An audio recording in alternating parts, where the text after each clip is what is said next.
अगर मैं आपसे कहूँ कि हिमाचल में एक ऐसा स्कूल है जिसमें बच्चे गायब हो जाते हैं, लेकिन उसका कारण क्या है ये किसी को नहीं पता। बच्चे गायब होने पर प्रिंसिपल भी ये बात रफा दफा कर देते हैं और बोलते हैं कि बच्चे का ट्रांसफ़र हो गया या फिर उनके पेरेंट्स अपने बच्चे को ले गए। लेकिन असल में बात कुछ और ही थी जो कोई नहीं जानता था। आज हम इसी स्टोरी के बारे में सुनने वाले हैं। Hello guys, welcome to my YouTube channel. मेरा नाम है प्रिया और आज की स्टोरी है कबीर की। कबीर जो मुंबई में रहता था, उसके पापा आर्मी में थे, जिनकी पोस्टिंग कहीं ना कहीं होती रहती थी और उनका ट्रांसफ़र की वजह से कबीर का स्कूल भी चेंज होता रहता था। और इसी तरह इस बार कबीर का स्कूल चेंज होता है और उसके पापा का ट्रांसफ़र होता है हिमाचल प्रदेश में। वहाँ पर कबीर के पापा सोचते हैं कि कबीर अपनी पढ़ाई पर फोकस कर पाए, इसलिए उसे उसी स्कूल के हॉस्टल में एडमिशन करा दिया जाता है जहाँ पर कबीर अब रहने वाला था। कबीर को नए नए स्कूल में जाने की अब आदत सी हो गई थी।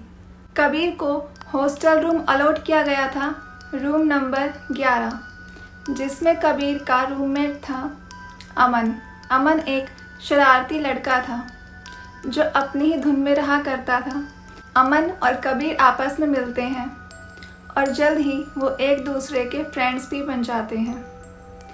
वो आपस में बात कर रहे थे, तभी अमन बोलता है कि तुम रात को 2:15 बजे कॉरिडोर में मत जाना।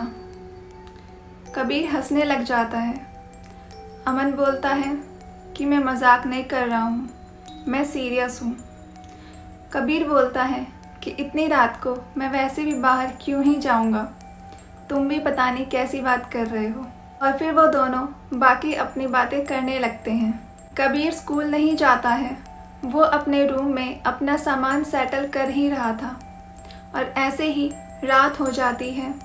रात होने पे खाना खाकर सब सोने चले जाते हैं। जैसे ही रात के 2:15 बजते हैं, बाहर किसी के चलने की आवाज़ आती है और ऐसा लगता है कि जैसे कोई बच्चों की अटेंडेंस ले रहा हो। Roll number 13 present sir, roll number 42 present sir, roll number 17 present sir, roll number 33। कोई जवाब नहीं आता है। फिर से सर बोलते हैं रोल नंबर 33। साइलेंस।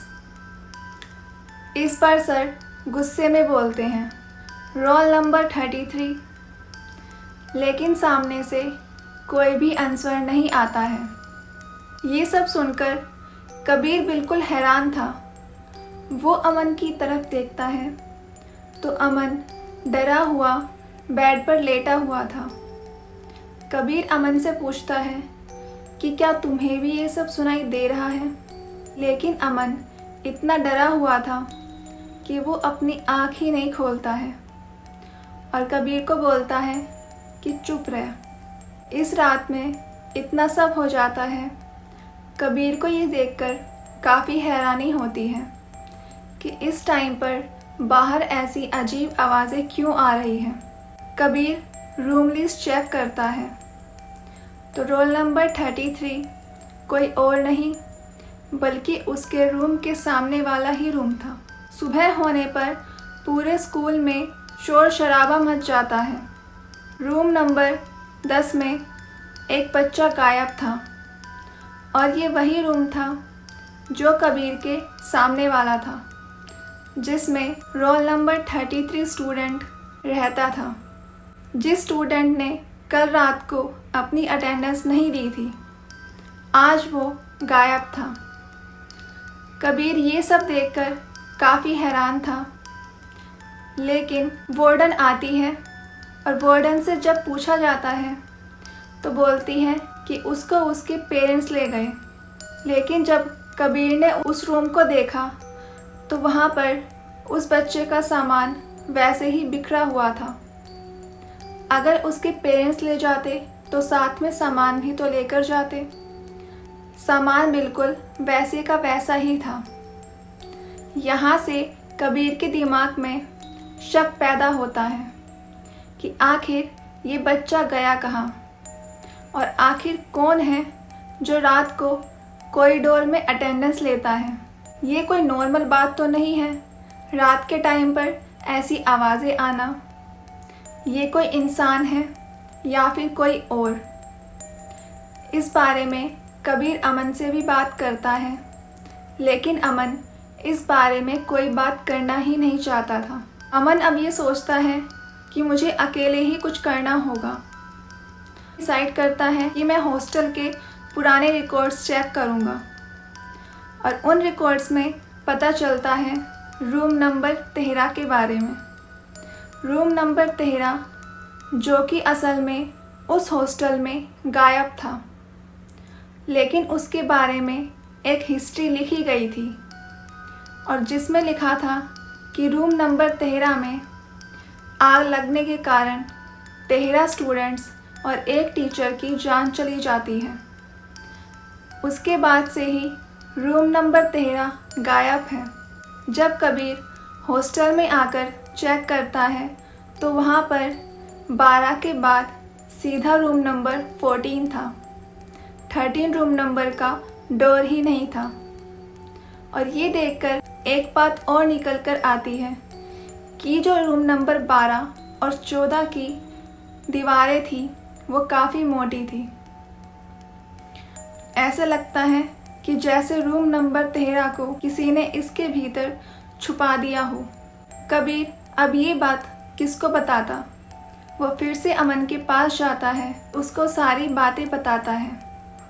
अमन बोलता है कि पागल है क्या, इन सब लफड़े में मत पड़।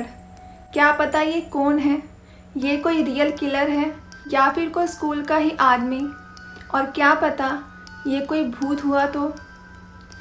फिर कबीर बोलता है कि अगर हमने अभी छानबीन नहीं की तो क्या पता अगला नंबर हमारा ही हो। हम पता नहीं कब गायब हो जाए, और ये स्कूल वाले तो कह देंगे कि हमारे पेरेंट्स ले गए या हमारा ट्रांसफ़र हो गया, और हमको कोई ढूंढने भी नहीं आएगा।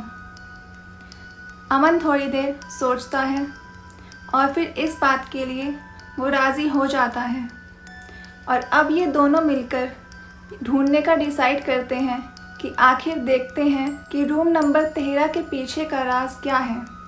वो हॉस्टल में किसी ऐसे इंसान को ढूंढ रहे थे जो उन्हें सच बता सके। और फिर ढूंढते हुए कबीर को मिलता है हॉस्टल का माली, जो कि काफ़ी बूढ़ा था। उनकी उम्र देखकर ये लगता है कि ये काफ़ी सालों से इस हॉस्टल में हैं। और जब उनसे पूछते हैं तो वो बोलते हैं कि तुम भी रूम नंबर 13 को ही ढूंढ रहे हो। कबीर बोलता है कि आपको कैसे पता। माली हंसने लग जाता है और बोलता है कि तुम्हारी तरह ही जो भी नए स्टूडेंट्स आते हैं वो हमेशा यही सवाल करते हैं। वो जानना चाहते हैं कि रूम नंबर 13 का राज क्या है। असल में बात ये है कि रूम नंबर 13 में आग लगी नहीं थी, बल्कि लगाई गई थी। कबीर बोलता है कि आखिर आग लगाई किसने होगी। माली बोलता है इतना सब मुझे नहीं पता, लेकिन तुम बचकर रहना। जिस तरह से तुम इस बात की छानबीन कर रहे हो, अगला नंबर तुम्हारा ही हो सकता है। क्या पता वो इंसान या वो आत्मा कहीं से तुम्हें देख ही रहा हो और बस तुम्हारे गायब होने का इंतज़ार कर रहा हो। कबीर को माली की बातें कुछ समझ नहीं आती है और वो वहाँ से चला जाता है। उसी के दूसरी तरफ अमन भी बाकी सबूत ढूंढ रहा था, और तब अमन को मिलती है रिया, जो कि काफ़ी इंटेलिजेंट थी। कंप्यूटर को कैसे कंट्रोल करना है उसे काफ़ी अच्छे से आता था। वो किसी का भी कंप्यूटर या रिकॉर्ड हैक कर सकती थी। अमन को लगता है कि अब रिया ही उसकी हेल्प कर सकती है। अमन रिया के पास जाता है और उससे ये सारी बातें बताता है। तब रिया बोलती है कि मुझे इन सब लफड़े में नहीं पड़ना, मुझे अपनी जान प्यारी है। तुम भी इन सब लफड़ों में पड़ना छोड़ो और अपना काम करो। जिसका राज आज तक कोई नहीं जान पाया, तुम कैसे जान लोगे? तुम बस अपना टाइम वेस्ट कर रहे हो और मुझे भी इन सब बातों में मत घसीटो। कबीर अमन को ढूंढता हुआ उसी कमरे में आ जाता है। अमन बोलता है कि देख, रिया ही है जो अब हमारी हेल्प कर सकती है। अगर हमें इस हॉस्टल के रिकॉर्ड्स के बारे में अच्छे से जानना है तो रिया ही है जो कि इस हॉस्टल के रिकॉर्ड्स को हैक कर सकती है। लेकिन रिया साफ साफ मना कर देती है। कबीर रिया से काफ़ी रिक्वेस्ट करता है और अमन और कबीर के रिक्वेस्ट करने के बाद रिया भी इस बात के लिए हाँ कर देती है। लेकिन उससे पहले उन्हें इस रात को देखना था कि आखिर कौन है जो अटेंडेंस लेने के लिए आता है और बच्चों को गायब करके ले जाता है। वो तीनों ये डिसाइड करते हैं कि रूम नंबर 11 में वो छुपके से देखेंगे कि आखिर कौन है जो रात के 2:15 बजे आता है। हम उस टाइम पर अपने गेट को हल्का सा खोलेंगे और बाहर देखेंगे। वो तीनों यही प्लान बनाते हैं और रात होने का इंतज़ार करते हैं। रात होने पर वो तीनों ही रूम नंबर 11 में चले जाते हैं और वहाँ जाकर वो उस आवाज़ का वेट करते हैं। जैसे ही 2:15 बजते हैं, फिर से किसी के टक टक करते हुए आने की आवाज़ आती है। वो तीनों ही सावधान हो जाते हैं और उस आवाज़ को बड़े ध्यान से सुनते हैं। फिर से अटेंडेंस लेने की आवाज़ आती है। Roll number 11 present sir, roll number 15 present sir, roll number 43 present sir.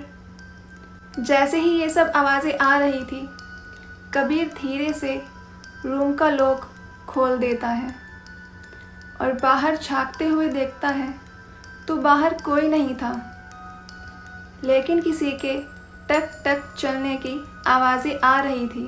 और वो नीचे देखता है तो किसी के फुटप्रिंट्स थे जो कि बनते जा रहे थे, लेकिन वहाँ पर कोई था ही नहीं। ऐसे लग रहा था कि जैसे कोई इनविजिबल इंसान है जो चल रहा है। लेकिन यहाँ पर कबीर ने अपने रूम का डोर खोलकर गलती कर दी थी और फिर बाहर से आवाज़ आती है, रोल नंबर 48। और ये सुनते ही इन तीनों के कान खड़े हो जाते हैं, क्योंकि रोल नंबर 48 किसी और का नहीं बल्कि कबीर का था। कबीर ये सुनते ही शांत खड़ा हो जाता है। फिर से आवाज़ आती है, रोल नंबर 48। तभी अमन धीरे से कबीर के कान में फुसफुसाता है, जवाब मत देना। तीसरी बार फिर से गुस्से से चिल्लाकर बोलने की आवाज़ आती है, रोल नंबर 48।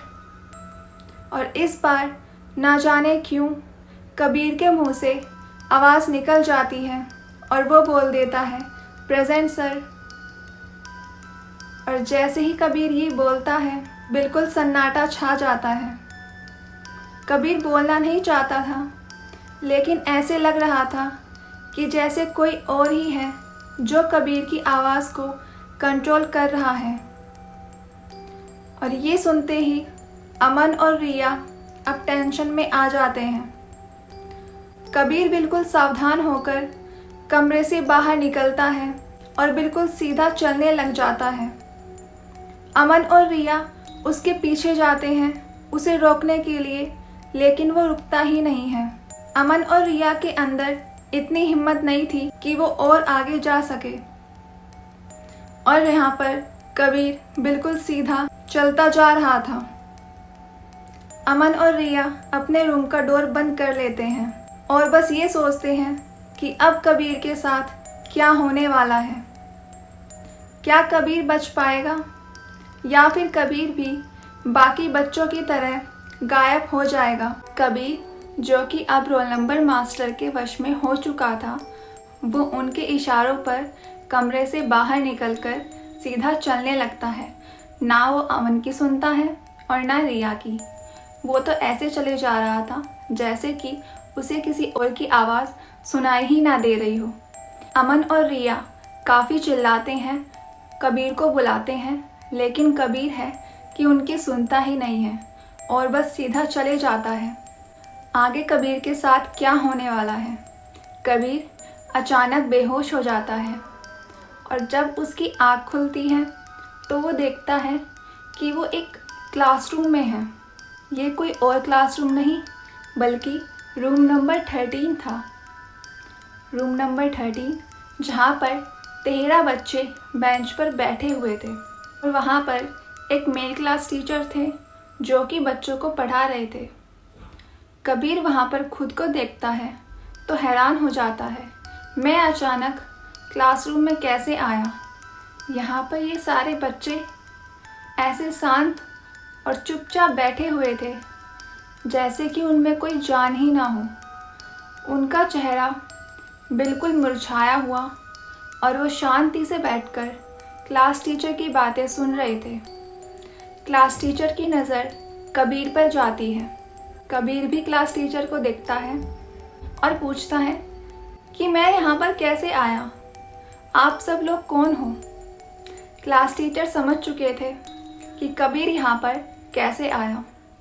टीचर बोलते हैं कि तुम कोई नए बच्चे नहीं हो, तुम्हारी ही तरह और भी बच्चे यहाँ पर आए हुए हैं। तुम यहाँ पर कैसे आए, इसका जवाब मेरे पास है।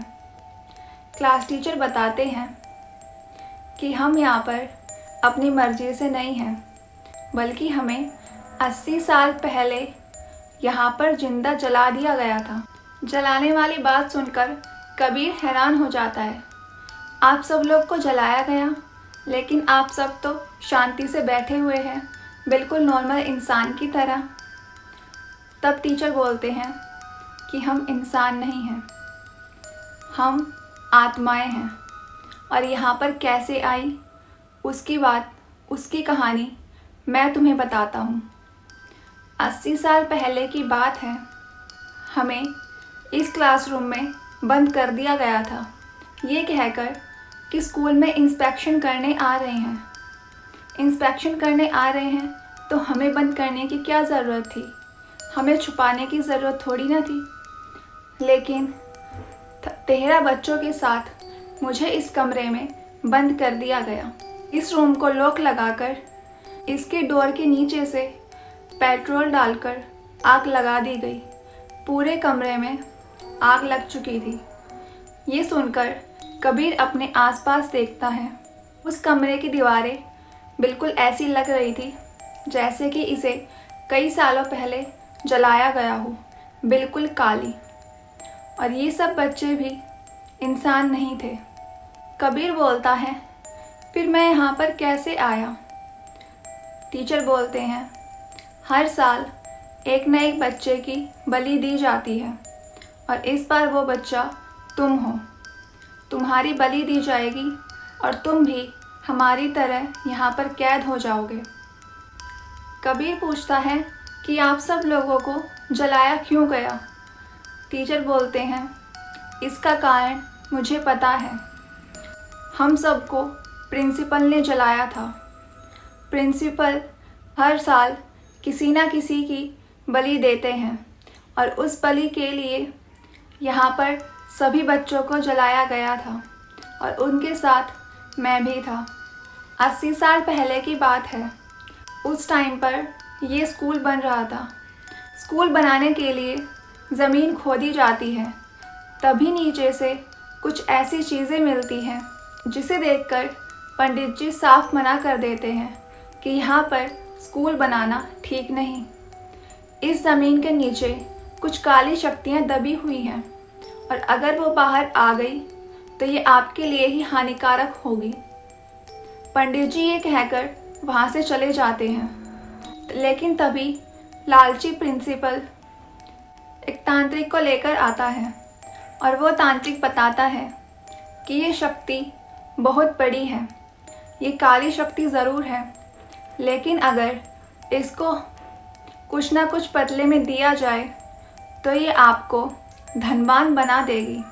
जो भी आप चाहेंगे, जो भी आपकी इच्छा होगी, वो ये शक्ति पूरी कर देगी। बस यही सुनकर प्रिंसिपल और लालच में आ जाता है और ये सौदा करने के लिए तैयार हो जाता है। बस उसी के बाद से ही प्रिंसिपल हर साल उस काली शक्ति को किसी ना किसी बच्चे की बलि देता आ रहा है और बदले में उसे क्या चाहिए? उसने मांगी धन दौलत और एक लंबी उम्र जिसमें वो कभी बूढ़ा ही ना हो। कबीर बोलता है कि तभी ये प्रिंसिपल अभी तक इतना जवान है। टीचर बोलता है बिल्कुल सही, क्योंकि इस प्रिंसिपल की उम्र वैसे तो काफ़ी बड़ी है, लेकिन ये इस काली शक्ति की वजह से अभी तक जवान है और एक लंबी उम्र जीना चाहता है अपनी धन दौलत के साथ। कबीर टीचर से सवाल पूछ ही रहा था, लेकिन तभी क्लास के कॉर्नर में एक काली सी परछाई आ जाती है। सब उसे देखकर डर जाते हैं, बच्चे कांपने लगते हैं और क्लास टीचर वहीं पर चुप हो चुके थे। कबीर पूछता है कि ये कौन है? तभी टीचर बोलते हैं कि ये वही है, डेली रात को अटेंडेंस लेते हैं। जैसे ही वो काली शक्ति आ चुकी थी, पता नहीं अचानक कबीर को क्या होता है और वो वहीं पर बेहोश हो जाता है। कुछ टाइम बाद कबीर की आँख खुलती है। वो देखता है कि वो एक काले कमरे में है, बिल्कुल अंधेरा, वहाँ पर कोई भी नहीं था। कबीर ये सोचता है कि अभी तो मैं क्लासरूम में था, मैं यहाँ पर कैसे आया? काफ़ी कंफ्यूजन थी, क्या वो मेरा कोई सपना था या हकीकत? और अभी मैं इस अंधेरे में क्या कर रहा हूँ? वो उठता है और उठकर अपने आसपास देखने लगता है।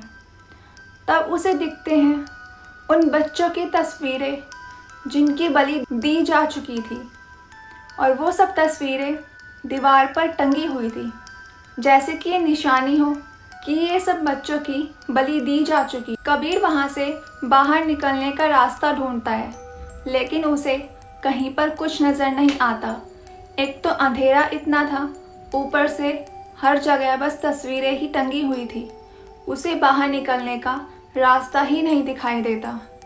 लेकिन वहाँ पर एक बड़ा सारा पत्थर था, लेकिन वो पत्थर वहाँ पर क्या कर रहा था कबीर को कुछ नहीं पता था। 5 से 10 मिनट बीत जाने के बाद टक टक करके किसी के आने की आवाज़ आती है। कबीर डर जाता है और सोचता है मुझे बेहोशी का नाटक करके देखना चाहिए कि कौन आ रहा है। कबीर बेहोश होने का नाटक करता है और फिर से लेट जाता है और सामने से आता है प्रिंसिपल। प्रिंसिपल उस बड़े से पत्थर को हटाता है तो उसके नीचे सुरंग थी। वहाँ देखते हुए प्रिंसिपल बोलता है कि मैं आज की बलि तेरे लिए ला चुका हूँ, ये बच्चा आज तेरे लिए बलि बनेगा। कबीर ये सब बातें सुन ही रहा था और तभी वहाँ पर वो काली परछाई आ जाती है, वही परछाई जो कबीर ने क्लासरूम में देखी थी, और उसके हाथ में था एक रजिस्टर। तभी कबीर के कान में आवाज़ आती है, इस परछाई के हाथ में जो रजिस्टर है वही असली जड़ है। अगर तुम इस रजिस्टर को किसी तरह नष्ट कर दोगे तो ये सारी बलि और सारा खेल ख़त्म हो जाएगा। प्रिंसिपल और उस काली शक्ति के बीच में जो समझौता हो रखा है वो टूट जाएगा और आगे किसी और की बलि भी नहीं चढ़ेगी। ये आवाज़ थी उसी क्लास टीचर की। ये सुनकर कबीर के दिमाग में एक आइडिया आता है। वो बेहोशी का नाटक जारी रखता है। फिर प्रिंसिपल आते हैं कबीर को खड़ा करने के लिए, और वो काली परछाई भी प्रिंसिपल के साथ प्रिंसिपल को फॉलो करती है। जैसे ही वो पास में आते हैं, कबीर उठकर वो रजिस्टर छीनकर फाड़ देता है। जैसे ही वो रजिस्टर फटता है, सुरंग में से ज़ोर से चिल्लाने की आवाज़ आती है और साथ साथ प्रिंसिपल टेंशन में आ जाता है और बोलता है कि ए मूर्ख बालक, ये तूने क्या किया? तूने मेरे इतने साल की मेहनत पर पानी फेर दिया। मैं तुझे नहीं छोड़ूंगा। लेकिन उससे पहले वो काली शक्ति प्रिंसिपल को नहीं छोड़ने वाली थी। जो काली शक्ति की परछाई प्रिंसिपल के साथ खड़ी थी, वो प्रिंसिपल का गला दबाने लगती है, प्रिंसिपल को जान से मारने की कोशिश करती है। जैसे ही वो रजिस्टर फट चुका था, वहाँ पर हल्की रोशनी आने लगती है और कबीर को एक दरवाज़ा नज़र आने लगता है। कबीर भागकर उस दरवाजे के पास जाता है और उसे खोलकर वहाँ से बाहर निकल जाता है। बाहर निकलकर वो देखता है तो वो कहीं और नहीं बल्कि स्कूल के अंडरग्राउंड में था। किसी तरह कबीर ने अपनी जान बचा ली थी। प्रिंसिपल के साथ अब आगे क्या हुआ होगा, वो उसके कर्मों पर डिपेंड है। जैसा उसने इतने बच्चों के साथ किया, वो बिल्कुल भी ठीक नहीं था। अगर इस तरह सालों पुराना उस काली शक्ति और प्रिंसिपल का समझौता टूट जाता है और ये बलि का खेल यहीं पर ख़त्म हो जाता है। तो ये थी आज की स्टोरी। आई होप आपको पसंद आई होगी। अगर आपको आज की स्टोरी पसंद आई है तो लाइक करके ज़रूर जाना और कमेंट ज़रूर करना। और अगर आप इस चैनल पर न्यू हो तो सब्सक्राइब ज़रूर करना। Thanks for watching.